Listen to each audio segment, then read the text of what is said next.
You had written recently in an Indian policy publication that the Chinese strategic community consistently underestimates India. What does the CCP most underestimate? Can you say most underestimate? I don't want to be condensation about this, Matt, but The funny part is Shelley just literally spit while she was laughing. I wasn't even drinking anything. Anderson, zoom in on that. Slow-mo, repeat it. Enhance. Oh, God. Seriously, Anderson, do that. I underestimated Shelley's ability to do a spit take. What does China underestimate about India? I think actually what you underestimated was Chris's ability to be funny. Well, I'm like the Montreal of humor. Ability. Yes, Chris is the Montreal of humor. Okay, anyway, back to, what was the question? CCP strategically underestimates India. Yes. Yeah, so the CCP, I don't think it's a secret that the Chinese Communist Party, they are pretty racist. And there was the condescension. What is the matter, Shelley? Sorry, I was just thinking about the condescension. Cleo said condescension again, so I just lost it. I was paying attention to our guests, Shelley. This is unprofessional. I know. I don't mean to sound condensation to you, but come on. What do you have in your cups? Bourbon. Mao Tai. Ugh. That's why the Matt noticed the spit take it burned. Cleo. So condensation. No, what's the word? Condescension. Condescension. We're almost there. Sorry, Cleo. I don't know why you keep coming on our show, but thank you. When China condescensiates at India, why? Yes. Well, so you keep getting these references always to that 1999 book, Unrestricted Warfare, written by two PLA Air Force colonels. And if you are like me and try to pretend you're intelligent by sitting in front of books, then what you do is you go to, you got a book up there. We have a picture of a newspaper. We're smart.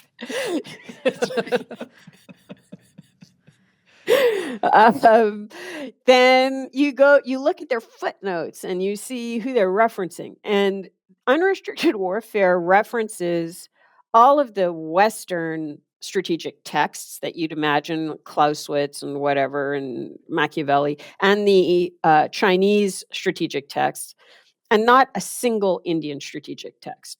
And India has thousands of years of strategic thought, including the Arthashastra by Kautilya, very complex strategic history of thought. And they had very wealthy princely states that were coastal and traded internationally.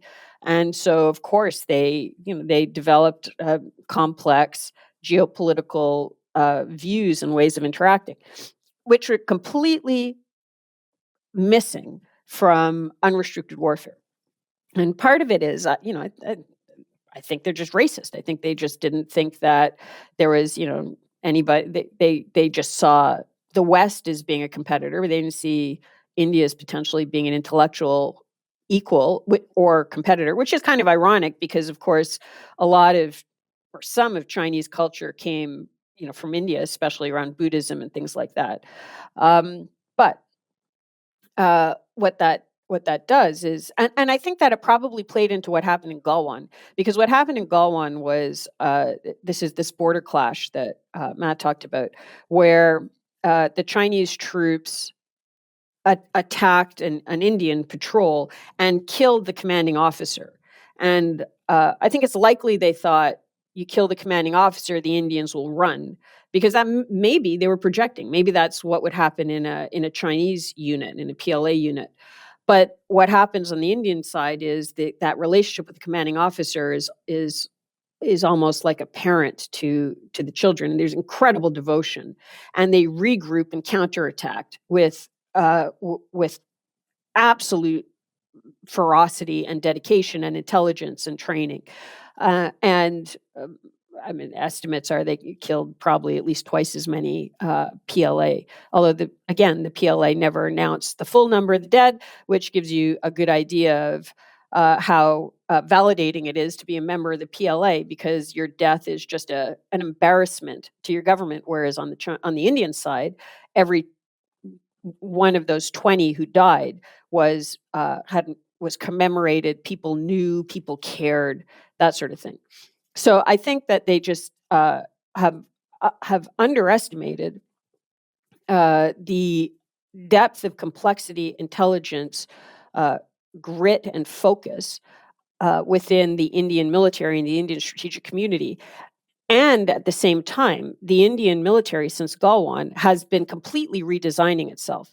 So they've changed their conscription way that they bring people in, so that now people are brought in for 4 years, and then after 4 years, 75% of them will leave the force. They get a lump sum of money. There's no pension or anything, but you get a lump sum of money, and then you can go back to school or set up a business. But also there are reservations being set aside, for example, in some police forces, to hire from those people who've just spent 4 years in the military because they're pre-trained. And only 25% will continue on to go to sort of rise up through the ranks. So what the Indians are doing is creating a much more broad coterie of people across Indian society who have served at a national level, worked with Indians from all across the country, and know how to work in a military environment, how to handle weapons, how to take command, how to give command, all that sort of stuff. So, and at the same time, they're also restructuring their theaters of operations, which is a whole other way of becoming better at fighting China. So China, first of all, if you look back to 1999, didn't even consider India a strategic threat. And when it clearly was, I mean, it's held off Pakistan since 1947. But not only was India good, it's redesigning itself to get even better.